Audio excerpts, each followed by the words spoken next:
Abbiamo Alberto Aloisi, allenatore dell'Irian Follonica D2, sconfitta pesante perché a nostro avviso anche in Telerona ero con Sergio Silva, non meritata sicuramente. Ma noi in tutte le categorie più o meno, perlomeno negli ultimi tempi, vinciamo i primi tempi abbastanza nettamente e poi nel secondo tempo chiaramente c'è un calo, le motivazioni sono note perché siamo partiti dopo, alcuni sono partiti dopo, qualcuno proprio non ha fatto la preparazione atletica, altri sono assenze che arrivano da lontano e poi siamo un gruppo nuovo che deve lavorare e deve crescere. La cosa positiva è che abbiamo dimostrato di essere veramente competitivi con tutti.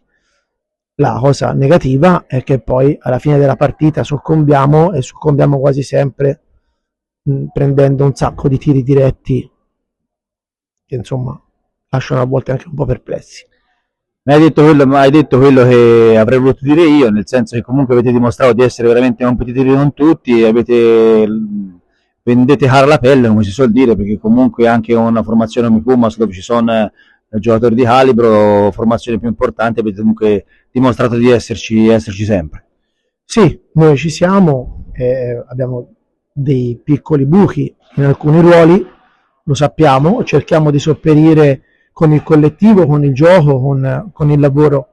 I ragazzi sono encomiabili, si impegnano, danno il massimo, cercano di fare quello che provo a insegnare loro, noi dobbiamo stare tranquilli, certo, tutte le volte ti ritrovi in vantaggio nei primi tempi, ne parlo in A2 tanto in 19 quanto in 23 perché sai bene che per noi è lo stesso gruppo che lavora insieme e tutte le volte ci ritroviamo sempre con l'amaro in bocca sul finale.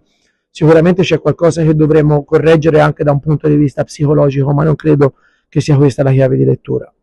Va bene, ti resta altro da lavorare, noi ti facciamo i nostri complimenti e un in bocca al lupo per il proseguo della stagione. Qualche complimento in meno e qualche punto in più. Va bene, speriamo sia la volta buona.